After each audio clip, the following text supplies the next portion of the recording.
ಎಲ್ಲ ಸಮೀಕ್ಷೆ ಮಾಡಿದ ನಂತರ ಈ ಒಂದು ಸಮಾಜಕ್ಕೆ ಅವರೇ ದಂಗಾಗಿದ್ದಾರೆ. ಈ ಸಮಾಜಕ್ಕೆ ಇಷ್ಟೊಂದು 30-40 ವರ್ಷದಿಂದ ಅನ್ಯಾಯ ಆಗಿದೆ ಅಂತಂದ್ರೆ ಅದೊಂದು ಜನಸಂಖ್ಯೆ ಅನುಗುಣವಾಗಿ ನೋಡಿ, ಸಮೀಕ್ಷೆಯನ್ನು ನೋಡಿ ಇಲ್ಲಿ ನಮ್ಮೆಲ್ಲಾ ರಾಜಕೀಯ ಮುಖಂಡರಿಗೆ, ಸಮಾಜ ಸಂಘಟಕರಾಗಿ ಅವ್ರ ಸರ್ಕಾರಕ್ಕೆ ಮುಂದಿಟ್ಟಾಗ ಸರ್ಕಾರದಲ್ಲಿ ಸಚಿವ ಸಂಪುಟ ಅಧಿಕಾರದಲ್ಲಿ ಇರುವಂತ ಇವತ್ತು ಎಚ್ ಸಿ ಮಾದೇವಪುರ ಇರ್ಬೋದು, ಪರಮೇಶ್ವರ್ ಇರ್ಬೋದು, ಪ್ರಿಯಾಂಕ್ ಖರ್ಗೆ ಇರ್ಬೋದು, ನಮ್ಮ ಇವರೆಲ್ಲ ಹಿಂಗಾದ್ರೆ ಇದು ಒಳ ಮೀಸಲಾತಿ ಪರ್ಸೆಂಟೇಜ್ ಜಾಸ್ತಿ ಕೊಡ್ಬೇಕಾಗ್ತದ, ಹಂಗ್ ಮಾಡಕ್ ಹೋಗ್ಬೇಡ್ರಿ, ಹಿಂಗಾದ್ರ ಬಗೆಲ್ಲ ಅಂತೇಳಿ ಮತ್ತೆ ಅವರ ಒಂದು ಜಾತಿದವರಿಗೆ ಹೆಬಿಸ್ ಕೂಡಿಸ್ತಾರ. ಏನಂತೇಳಿ ನೀವು ಇದ್ರ ಧರಣಿ ಕೊಡ್ರಿ, ಅವ್ರಿಗೆ ಹೆಚ್ಚು ಕೊಡ್ಲಾಕತ್ತಾರ ಸಮಾಜದವ್ರ ಜನಸಂಖ್ಯೆ ಅನುಗುಣವಾಗಿ. ಅವ್ರು 8 ದಿವಸದಲ್ಲಿ ಸ್ಟ್ರೈಕ್ ಮಾಡ್ತಾ ಈ ರಾಜ್ಯದಂತ ಅವ್ರು ನಮ್ಮ ಪಾಲವಾಗಿ ನಾವು ನಮಗಾರು ಅವರಾರು ಸಮಪಾಲ ತಗೋತಾರೆ. ಇದು ನಮ್ಮ ಸಮಾಜದ ಒಂದು ಗೇಡು, ಕತಿಗೇಡನ ಅನ್ಬೇಕು, ನಮ್ ಕರ್ಮ ಅನ್ಬೇಕು. ಆಯ್ತು ಪರವಾಗಿಲ್ಲ, ಜಾತಿ ಮಾಡಿತ್ತು, ಸರ್ಕಾರ ಮಾಡಿತ್ತು, ನಾ ಆದೇಶ ಮಾಡಿತ್ತು, ಪ್ರವರ್ಗ ಜನಸಂಖ್ಯೆ ಬಾಬಾ ಸಾಹೇಬ್ ಹೇಳಿದಂತ ಪ್ರವರ್ಗ ಎ ಅಲ್ಲಿ ನಮಗೆ ಒಂದು ನ್ಯಾಯಯುತವಾಗಿ ಕೊಟ್ಟಿದೆ. ಅದು ಕೊಟ್ಟರು ಇವತ್ತಿನ ದಿವಸ ರಾಜ್ಯಪಾಲರು ಹೋಗಿ ಅಂಗಳದಲ್ಲಿ ಬಿದ್ದರು. ಅವ್ರು ಯಾವ ರೀತಿಯಾಗಿ ಮತ್ತದು ವಾಪಸ್ ಕಳಿಸಿದ್ದಾರೆ, ರಾಷ್ಟ್ರಪತಿ ಅಂಕಿತಗೊಳಿಸ್ತಾರೆ. ಇನ್ನದೇ ಆಗಿಲ್ಲ, ಇನ್ನಾದ್ರೂ ನಮ್ಮ 30 ವರ್ಷ ಹೋರಾಟ ನಡೀತಾ ಇದೆ. ಅದಕ್ಕೋಸ್ಕರ ಇವತ್ತು ಸಿದ್ದರಾಮಯ್ಯ ಆಗಿರ್ಬೋದು, ಇವತ್ತು ರಾಜ್ಯ ಸಚಿವ ಸಂಪುಟದಲ್ಲಿರುವಂತ ಬಲಗೈ ಸಮಾಜ ಸಚಿವರು, ಇವತ್ತು ನಮ್ಮ ಎಡಗೈ ಸಮಾಜ ಸಚಿವರು, ಇದಕ್ಕೊಂದು ಬಹಳ ಇವತ್ತು ನೋಡಿ ನೀವು ನಮ್ಮ ಸಮಾಜದಲ್ಲಿ ಇರ್ತಕ್ಕಂಥ ನೀವು ಬಂದಿರ್ತಕ್ಕಂಥ ಇವತ್ತು ಟಿಕೆಟ್ ತಗೋಬಹುದು, ಇವತ್ತು ಶಾಸಕರಾಗಿರ್ಬೋದು, ಇವತ್ತು ಸಚಿವರಾಗಿರ್ಬೋದು, ಈ ಒಂದು ಸಮಾಜ ಹೆಸರಿನ ಮೇಲೆ ನೀವು ಟಿಕೆಟ್ ತಗೋತೀರಿ, ಸಮಾಜ ಹೆಸರಿನ ಮೇಲೆ ಸಚಿವರಾಗ್ತೀರಿ, ಶಾಸಕರಾಗ್ತೀರಿ. ಆದ್ರೆ ಸಮಾಜ ವಿಷಯ ಬಂದಾಗ ನೀವೆಲ್ಲೋ ಮೂಲೆಯಲ್ಲಿ ಕುಂತು ಬರೀ ನಾವಿಬ್ಬರು ಮೂರು ಚರ್ಚೆ ಮಾಡ್ತೀರಿ, ಬಹಿರಂಗವಾಗಿ ಹೋರಾಟ ಮಾಡಕ್ ಬರಲ್ಲ, ಬಹಿರಂಗವಾಗಿ ಅಧಿವೇಶನದಲ್ಲಿ ಚರ್ಚೆ ಮಾಡಕ್ ಆಗಲ್ಲ. ಹಂಗಂದ್ಮೇಲೆ ನೀವು ನಮ್ಮ ಬಾಬಾ ಸಾಹೇಬ್ ಹೇಳಿದ್ರೆ ಜಾತಿಯಲ್ಲಿ ಬಂದು ಟಿಕೆಟ್ ತಗೋಬೇಡ್ರಿ, ಜನರಲ್ ಆಗಿ ಓದ್ತಿದ್ರಿ. ನಮ್ಮ ಬಂಧುಗಳೇ, ಈಗಾಗಲೇ ರಾಜ್ಯ ಸರ್ಕಾರ ಒಳ ಮೀಸಲಾತಿ ಅಂತಕ್ಕಂಥ ಶಬ್ದ ಘೋಷಣೆ ಮಾಡಿದೆ. ಕಳೆದ ಸಚಿವ ಸಂಪುಟದಲ್ಲಿ ನಿರ್ಧಾರವನ್ನು ತೆಗೆದುಕೊಂಡು ಘೋಷಣೆ ಮಾಡಿದ ಅಷ್ಟೇ ಇದೆ. ಅದರ ಮುಖಾಂತರವಾಗಿ ಕರ್ನಾಟಕ ರಾಜ್ಯದಲ್ಲಿರ್ತಕ್ಕಂಥ ಪ್ರತಿಯೊಬ್ಬ ಮಾದಿಗರು ಬಹಳ ಸಂತೋಷ ಪಟ್ಟಿರ್ತಕ್ಕಂಥ ದಿನ ಅಂದು. ಆದರೆ ಕಾಲಕ್ರಮೇಣ ಆ ಒಳ ಮೀಸಲಾತಿ ಜಾರಿ ಅಂತಕ್ಕಂಥ ಶಬ್ದಕ್ಕ ಅರ್ಥಹೀನ ಆಗ್ತಾ ಬರ್ತಾ ಇದೆ. ಯಾಕಂದ್ರ ಈ ರಾಜ್ಯದ ರಾಜ್ಯಪಾಲರು ತಾವು ಕಳಿಸಿರ್ತಕ್ಕಂಥ ಬಿಲ್ ಅನ್ನು ಪುನಃ ವಾಪಸ್ ಕಳಿಸಿರ್ತಕ್ಕಂಥ ಸರ್ಕಾರಕ್ಕೆ ನಾಚಿಕೆಗೇಡಿತನ ಅಂತಕ್ಕಂಥದ್ದು ಮರಿಬಾರದು. ಹಾಗಾಗಿ ಇವತ್ತು ಅನೇಕ ಇಲಾಖೆಗಳಲ್ಲಿ ಏನ್ ನೇಮಕಾತಿಗಳಿವೆ ಅದು ಸಂಪೂರ್ಣವಾಗಿ ಈ ಮಾದಿಗ ಸಮುದಾಯಕ್ಕೆ ಏನಪ್ಪಾ ಅಂದ್ರೆ ಕೈ ತಪ್ಪು ಹೋಗ್ತಕ್ಕಂಥ ಸಂದರ್ಭ ಉಂಟಾಗಿದೆ.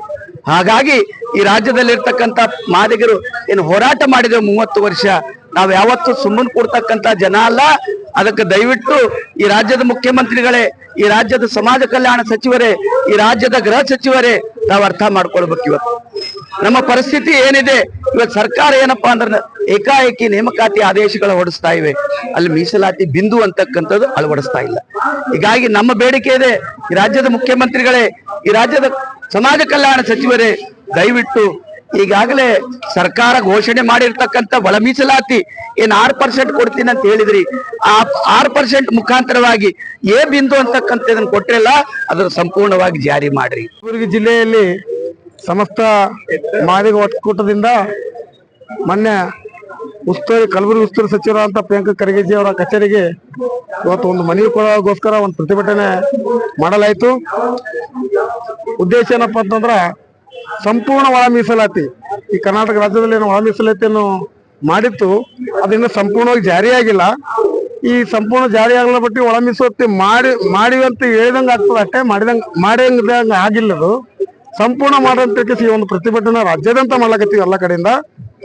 ಯಾಕಪ್ಪ ಅಂದ್ರ ಮಾದಿಗರಿ ನಿರಂತರವಾಗಿ 45 ವರ್ಷಗಳಿಂದ ನಿರಂತರವಾಗಿ ಮಾದಿಗರ ಮೇಲೆ ಈ ಸರ್ಕಾರಗಳು ಅನ್ಯಾಯ ಮಾಡ್ತಲೇ ಬಂದಿವೆ. ಹೆಚ್ಚಿನ ಆಡಳಿತದಲ್ಲಿ ಇರ್ತಕ್ಕಂಥ ಕಾಂಗ್ರೆಸ್ ಸರ್ಕಾರ ಮಾದಿಗರು ನಿರಂತರವಾಗಿ ಆಡಳಿತ ಮಾಡುವಲ್ಲಿ ಯಶಸ್ವಿ ಆಗ್ಯದ. ಯಾಕಪ್ಪ ಅಂದ್ರ ಯಾವುದೇ ಒಂದು ಹೋರಾಟದಲ್ಲಿ ಮಾದರಿಗೆ ಅವ್ರು ಬೇಡ್ತಕ್ಕಂಥ ಬೇಡಿಕೆಗಳನ್ನು ಈಡೇರಿಸುವಲ್ಲಿ ಸರ್ಕಾರ ವಿಫಲ ಆಗ್ಯದ. ಈ ಒಂದು ಮಾದಿಗರ ಒಂದು ಒಳ ಮೀಸಲಾತಿಯನ್ನು ಬಹುದೊಡ್ಡ ಬೇಡಿಕೆ ಇತ್ತು. ಇದು ಬೇಡಿಕೆ ಏನಂತಿದ್ದಪ್ಪ ಅಂದ್ರೆ ಪ್ರತಿಭಟನೆ ಎಜಿ ಸದಸ್ಯ ಆಯೋಗ ಜಾರಿ ಮಾಡ್ರಂತ ಒಂದು ಹೋರಾಟ ಇತ್ತು ನಮ್ದು. ಎಜಿ ಸದಸ್ಯ ಆಯೋಗ ಹೋರಾಟ ಮಾಡ್ರಂತೆ ನಾವು 40 ವರ್ಷದಿಂದ ಏನು ಹೋರಾಟ ಮಾಡಕತ್ತೀವಿ. ಒಳಗೆ ಸುಮಾರು 25 ವರ್ಷ ಎಜಿ ಸದಸ್ಯ ಆಯೋಗ ವರದಿ ಮಾಡ್ರಂತೇನೆ ಹೋರಾಟ ಮಾಡಿದೀವಿ. ಆದ್ರೆ ಸರ್ಕಾರ ಯಾವುದು ಕಿವಿ ಕೊಡ್ಲಿಲ್ಲ. ಬಿಜೆಪಿ ಸರ್ಕಾರ ಮಾಧುಸ್ವಾಮಿ ಆಯೋಗ ಮಾಡಿಕೇಸಿ ಏನೋ ಮಾಡೋ ಪ್ರಯತ್ನ ಮಾಡಿತ್ತು, ಅದೇನೋ ಕೇಂದ್ರ ಸರ್ಕಾರ ನಿಂತಿತ್ತು. ಉಸ್ತುವಾರಿ ಸಚಿವರ ಪ್ರಿಯಾಂಕ ಖರ್ಗೆ ಅವರ ಕಚೇರಿ ಒಂದು ಕಚೇರಿ ಎದುರುಗಡೆ ಮುತ್ತಿಗೆ ಹಾಕುವ ಪ್ರತಿಭಟನೆಯನ್ನು ಹಮ್ಮಿಕೊಂಡಿದ್ದೀವಿ. ಎಲ್ಲ ಮಾದಿಗ ಸಮಾಜ ಸಂಘಟನೆ ಹಾಗೂ ಎಲ್ಲ ಮಾದಿಗರು, ಯುವಕರು ಹಾಗೂ ಮಹಿಳೆಯರು ಎಲ್ಲರೂ ಸೇರಿ ಇವತ್ತು ಸಚಿವರ ಕಚೇರಿಗೆ ಬಂದು ಇವತ್ತು ಪ್ರತಿಭಟನೆ ಮಾಡ್ತಾ ಇದ್ದೀವಿ. ಸಚಿವರ ಪ್ರತಿಭಟನೆ ಮಾಡೋದು ಯಾಕಂದ್ರೆ ಸಚಿವರು ಒಂದು ಮಾತು ಎತ್ತಾ ಇಲ್ಲ. ನಮ್ಮ ಒಳ ಮೀಸಲಾತಿ 35 ವರ್ಷಗಳಿಂದ ಹೋರಾಟ, ಸಾವಿನ ನಡುವೆ ದವಾಖಾನೆ ಬಿದ್ರು, ಕೈಗೆ ಮುರ್ಕೊಂಡ್ರು, ಕಾಲು ಮುರ್ಕೊಂಡ್ರು. 35 ವರ್ಷ ಆಯ್ತು, ಇನ್ನುವರೆಗೆ ನಮ್ಮ ಸದಸ್ಯ ಆಯೋಗ ವರದಿಯನ್ನು ಜಾರಿ ಮಾಡಲಿಲ್ಲ. ಅದೇ ರೀತಿ ಮೂರು ಸಲ ಎಲ್ಲ ರಿಪೋರ್ಟ್ ತರಿಸ್ಕೊಂಡ್ರು. ಸದಸ್ಯ ಆಯೋಗದ ವರದಿ ಆಗ್ಲಿ, ಮಾಧುಸ್ವಾಮಿ ವರದಿ ಆಗ್ಲಿ, ಈಗ ನಮ್ಮ ಮೋಹನ್ ದಾಸ್ ಅವರ ನಾಗಮೋಹನ್ ದಾಸ್ ಅವರ ವರದಿ ಆಗ್ಲಿ, ಎಲ್ಲರೂ ತಾವೇ ದೃಷ್ಟಿ ಮಾಡಿದ. ನಾಗಮೋಹನ್ ನಾವಂತೂ ಮಾಡಿಲ್ಲ, ನಾವು ಬಿಜೆಪಿದವ್ರು ಮಾಡಿಲ್ಲ, ಅಥವಾ ಮತ್ತೊಬ್ಬರು ಮಾಡಿಲ್ಲ. ತಮ್ಮ ಸರ್ಕಾರನೇ ತಾವೇ ನಿರ್ಧಾರ ಮಾಡಿ, ತಾವೇ ರೊಕ್ಕ ಕೊಟ್ಟು ಅವರಿಗೆ ಒಂದು ಆಯೋಗ ರಚನೆ ಮಾಡಿದ್ರಿ. ಆ ವರದಿಯಲ್ಲಿನೂ ಮಾದಿಗ ಸಂಖ್ಯೆ ನಂಬರ್ 1 ಅಂತೆ ಬಂತು. ಎಷ್ಟು ರಿಪೋರ್ಟ್ ನೋಡ್ರಿ, ಹಿಂದಕ್ಕಿನ ರಿಪೋರ್ಟ್ ಹಿಡಿದು ಇಲ್ಲಿವರೆಗೆ ರಿಪೋರ್ಟ್ ನೋಡಿದ್ರು ಮಾದಿಗರ ನಂಬರ್ 1 ಇದ್ದಾರೆ.